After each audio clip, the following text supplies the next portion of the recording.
Welcome, everyone, to our show. I'm Sophia, and it's great to have you with us today. Hello, everyone. I'm Luke, and I'm thrilled to be here alongside Sophia. How are you doing today, Sophia? I'm doing fantastic, Luke. Thanks for asking. It's always a pleasure to co-host with you. How about you? I'm feeling great too, thanks. We have a really interesting topic to dive into today. It's something many people struggle with, feeling shy in social situations.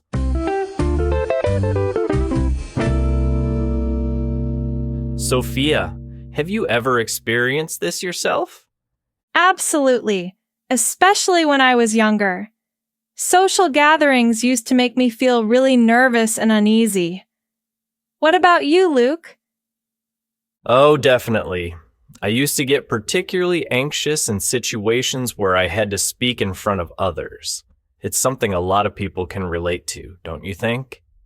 It really is. Shyness in social interactions is more common than many might think. Let's explore a few scenarios where people often feel this way to help our listeners connect with the issue. That's a great idea.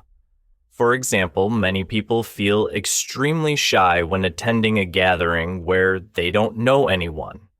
They're unsure how to start a conversation, and that shyness can feel like an invisible barrier, keeping them from connecting with others.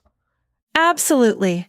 Another common situation is in the workplace, especially when interacting with superiors or colleagues. Some people feel shy or anxious about sharing their opinions, worried they might say the wrong thing or be judged harshly. And then there's the classic scenario of a first date. Many people feel incredibly shy and self-conscious, worried about making a good impression or fearing they'll come across awkwardly. These are all very relatable examples. But let's dig deeper. Why do people feel shy in these situations? That's a great question. One significant reason could be the fear of judgment. People often worry about how they'll be perceived by others, which can make them feel hesitant and overly self-conscious. Exactly. Another possibility is that some people are overly self-aware. When we focus too much on how others might view us, it's easy to become anxious and shy, worrying that we'll say or do something embarrassing. Lack of social experience is another factor.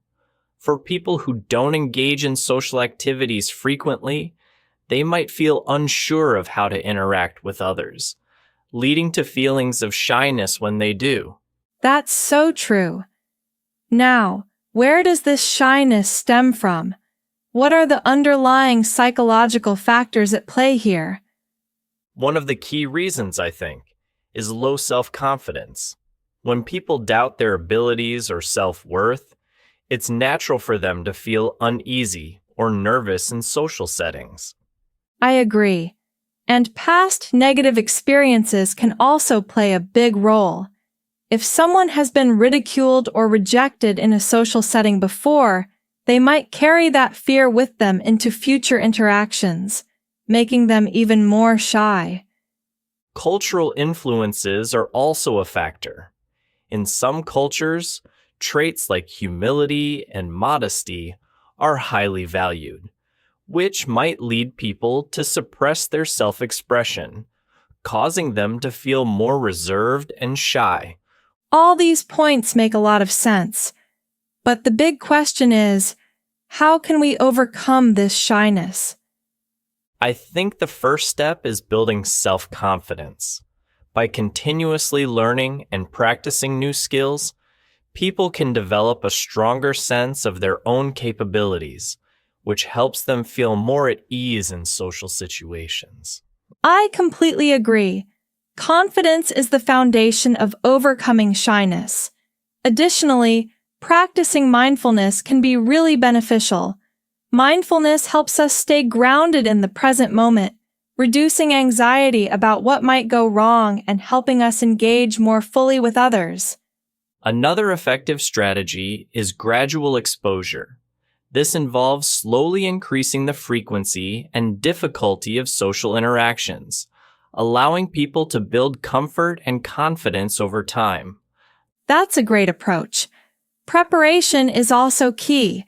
By preparing for social events, thinking about topics of conversation, or anticipating certain scenarios, people can feel more in control and less anxious. All these methods can really help someone break free from the cycle of shyness, allowing them to engage more openly and confidently in social situations. Let's wrap things up, Sophia. Sure, Luke. Today, we've explored why many people feel shy in social interactions and discussed several strategies to overcome this challenge. We hope our listeners have found these insights helpful and feel empowered to tackle their own shyness. Yes, and we encourage everyone to take small steps toward becoming more confident and embracing every opportunity to connect with others. Okay, we have some great phrases to explore today, so let's start with our language takeaway. Luke, why don't you introduce the first phrase? Sure, Sophia. The first phrase is gradual exposure. Gradual exposure? That sounds interesting. What exactly does it mean? Well, gradual exposure is a technique often used to help people overcome fears or discomfort by slowly introducing them to the thing they're afraid of, in small, manageable steps. It's like easing into something rather than jumping straight in. I see. So instead of facing your fear all at once, you take baby steps towards it? Exactly. Let's say someone is afraid of public speaking. Instead of asking them to give a big speech in front of a large audience right away, they might start by speaking in front of a few close friends. Then, as they get more comfortable, they could try speaking to a small group, and eventually, to a larger audience. That makes a lot of sense. It's like how some people get used to cold water by dipping their toes in first and then gradually getting in. Yes, that's a perfect example. Gradual exposure is about building confidence step by step. By taking things slowly, people can become more comfortable and eventually overcome their fears or discomforts. That's a great way to approach challenges. Now, what's the next phrase we have? The next phrase is mindfulness. Mindfulness. I've heard that word a lot lately. What does it mean in simple terms? Mindfulness is the practice of being fully present in the moment, paying attention to your thoughts, feelings, and surroundings without judgment. It's about being aware of what's happening right now, rather than worrying about the past or the future. So, it's like focusing on the here and now, right? Exactly! For example, if you're eating, mindfulness would mean really paying attention to the taste, texture, and smell of the food, rather than eating while distracted by your phone or thoughts. That sounds calming. I've heard mindfulness can help reduce stress. Is that true? Yes, it's very true. By focusing on the present moment, mindfulness helps people let go of worries and anxiety. It's like taking a mental break and just being. I think a lot of people could benefit from that, especially in today's fast-paced world. Do you have any examples of how someone could practice mindfulness in their daily life? Sure. One simple way to practice mindfulness is through deep breathing. Just take a few minutes to focus on your breath, noticing how it feels as you inhale and exhale. Another example is taking a mindful walk, where you pay attention to the sights, sounds, and sensations around you as you walk.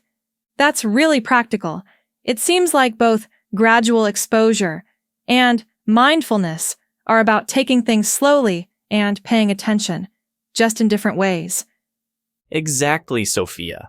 Both techniques are about being present and aware, whether it's gradually facing your fears or simply focusing on the moment. I think our listeners will find these phrases really useful. Remember, everyone, practice gradual exposure to overcome challenges step by step, and use mindfulness to stay calm and focused in your daily life. Absolutely, and don't forget to apply these concepts in your life. They can really make a difference. As we wrap up our first episode, we want to take a moment to thank you all for joining us. This is just the beginning, and we're putting in a lot of effort to make sure we bring you valuable content. Your feedback and suggestions are incredibly important to us, as they help us improve and make each episode better than the last. If you enjoyed today's discussion, we'd really appreciate it if you could click the like button and subscribe to our channel. Your support means a lot to us, and it helps us continue creating content that's helpful and engaging for everyone. Thanks again for tuning in, and we look forward to seeing you in the next episode.